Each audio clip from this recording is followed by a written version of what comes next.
Okay, before I start this video, I just want to say a big warm welcome to all of those out there like me, like my family, that are at home looking after themselves. So I hope you're all looking after yourselves too.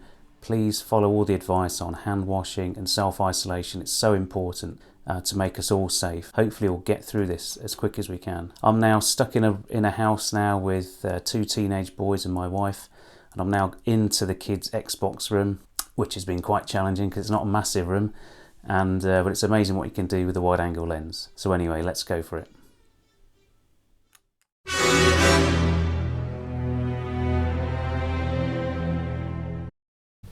Hi, I'm Andy and welcome to the English Watch. Today we're going to unbox the Swatch Q Watch Special Edition, part of the 007 collection that's recently released by Swatch. But before we do that, let's do a bit of role play. So what does James Bond like more than his vodka martinis, his fine ladies? Well, he likes a Rolex watch, and he likes his Walther PPK, and what better to set it all off than a nice can of Heineken. Cheers. Oh, lovely. Right, here it is. This is the unboxing, so let's start. So as you can see, it's been delivered to me in this cardboard box straight from the Swatch delivery service, and what we're going to do is we're going to pull the tab so see what's inside. This is a live first time view. I have no idea what I'm going to find. Oh, just watch out for my secret agent equipment there. And here it is. Look at this. Inside the outer box we've got a No Time to Die print designed by Q from Swatch. So let's just open it up. Here's the inner box. So let's just put that to one side for a second. Exclusive pre-releases, new collections, special watches, exciting Swatch events. Wow. Okay, so let's dive in. So we've got the Swatch outer box here. It's the barcode. So let's open her up. We've got this, it's all cardboard, no plastic, which is good. Got to save the planet. So we've got this silver and metallic cardboard here with a MacBook-esque Q instead of the Apple Swatch 007.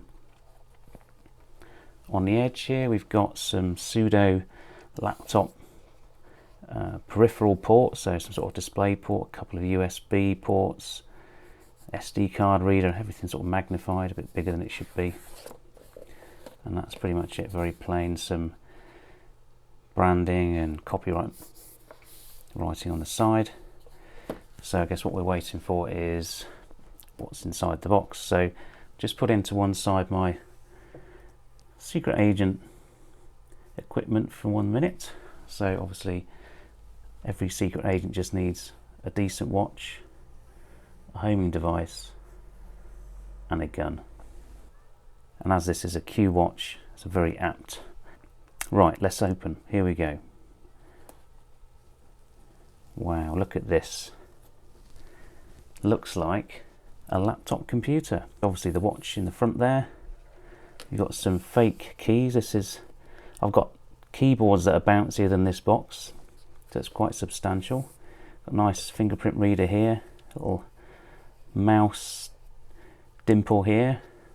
This will be where James Bond has been jetting off. He's gone from New York down to Madrid, over to China, Moscow. Looks like he's going over to the North Italy or the south of France somewhere, meeting some glamorous ladies. We've got the status of the watch, and maybe he's designing something for 007, who knows. So let's look in here. So let's just pull the watch out for a second. So I've got these elasticated retainers, again still no plastic. It's a Swatch group doing really well. Put that to one side. So I've got a little cover here, so let's have a look inside. And it's the usual multilingual manual, health and safety instructions, who knows what, disposal of the battery. Let's put it back in there where it will probably remain until the end of time. I'm going to try and keep this box set complete, in good condition. I believe these are limited to 7,007 numbers, and it'd be a shame to take apart what is obviously a commemorative box set. There's a little label on there, the Swatch hanging tag, if you like. Okay, let's take a closer look at the watch now. So let's look at that dial. So there's a little plastic cover over the crystal. I'm in two minds whether to take that off yet. This just feels warm to the touch, so I assume this is some kind of plastic Hesalite style crystal, similar to the Speedmaster Professional. So if it does scuff, I should better get some Polywatch on there. It's got a stainless steel case, sort of brushed look, very industrial. And on the back you can see the battery cover there, so easy for changing the battery. Swiss made, water resistant, battery 315, stainless steel, Swatch patented. It's got the crown here with just a single position, and we can wind it around to set the time. So it's branded with Q. It says Swatch Swiss at the top, and it comes on this delightful leather strap. It's got a bit of an embossed checkered, I think you can just about see that in the light, with a red edging, which is quite pleasing. And on the back it's just like a plain leather finish. I can't imagine this will perform desperately well in the water, but lots of adjustment. So to the buckle side, we have a Swatch branded buckle. It's quite large, one moving keeper, and the hang tag. So there's the symbol for the leather. Don't have a shower with your watch, and avoid swimming. So it says it's got 30 meters water resistance. Looking at that, I'd say don't get it wet. So let's measure the watch. So it's quite a big watch for a Swatch. So this is a 41mm diameter, so a bit bigger than a Submariner, which is a 40mm. The lug to lug is 45, just over 45. Now that's quite compact, and obviously it's got the ability to pull the strap right down, so this will work on quite small wrists. Thickness wise, obviously it's a quartz watch, so it's not thick at all. So it's about 6mm, just over 6mm thick. So as I said, this is a quartz watch, it's not a mechanical watch. Obviously it has mechanical components inside, because it obviously needs gears and cogs, so you can see the red oscillator, the battery just in there, and you can see here the integrated circuit board. It's got a very pleasing sort of red anodized finish around the Rayhort, and then a raised metallic, brushed metallic looking minute track with painted sort of blue indices around the edge. Okay, let's put that down for a second and we'll try it on. Okay, on the wrist, here you go. So again, this is my 6 3/4 inch wrist. Now the strap is very tight, it's going to take a hell of a lot of breaking in, so it's quite straight down here. It's not hugging my wrist desperately well at the moment. I don't know yet whether I'm going to wear this one or just put it away in the box for now. Taken the plastic sticker off the top, that came off quite nicely, so that will go back on.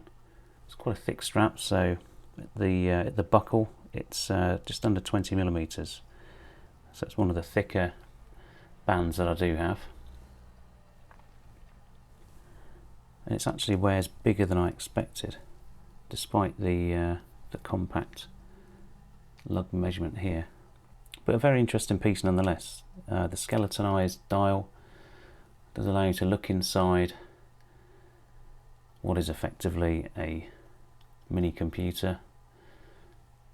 Obviously there's no interesting moving parts in there like a mechanical watch. There's lots of plastic, but nonetheless it does give the watch a bit of interest, but it's by no means a Zenith El Primero Open or similar. Right, I hope you enjoyed this video. Obviously this is a new channel still, so I'm still looking to grow and improve, so please leave your comments and any feedback after the video. I really appreciate it, and please give me a thumbs up or a thumbs down depending on how you feel about the video. So what do I think of the watch? Well, what can I say? It's a Swatch. There's nothing special about it. It's come in some special packaging. It's nicely designed. I'm a Bond fan, you can tell. Yeah, I've got all the props. Yeah, who would go to this much trouble if they didn't genuinely like the watch? I think the strap needs a lot of breaking in, and I don't know if I want to do that. I don't know if I want to keep it safe and just put it away and come back to it in 10 years' time and think, what the hell was I thinking? Or whether I should just go for it and wear it casually. I don't know. Give me some thoughts and some feedback in the comments. I think generally it's a well-made watch. Is it worth 170 quid? I don't know. I think maybe I'd rather have a Seiko 5 or something like that. Anyway, it was a bit of fun. Would I do it again? Probably. If another special edition comes out, would I buy it again? I don't know. Anyway, it's been a bit of fun dressing up. It's in dark times at the moment. I'm sweating my tits off in this small room. So I'm going to leave you there. So thanks for watching and see you soon. Bye now. Hi, I'm Andy and welcome to the English Watch Bloopers. Welcome to the English Watch. Welcome. The English Watch, you say? Yes, I'm Andy. Welcome to the English Watch. Hi, I'm Andy and welcome to me being a twat. Hi, I'm Andy and I drink Heineken. I have my dad's old air pistol. I've never used it. It's got nothing in it, just air. Cheers. Heineken, can't beat it.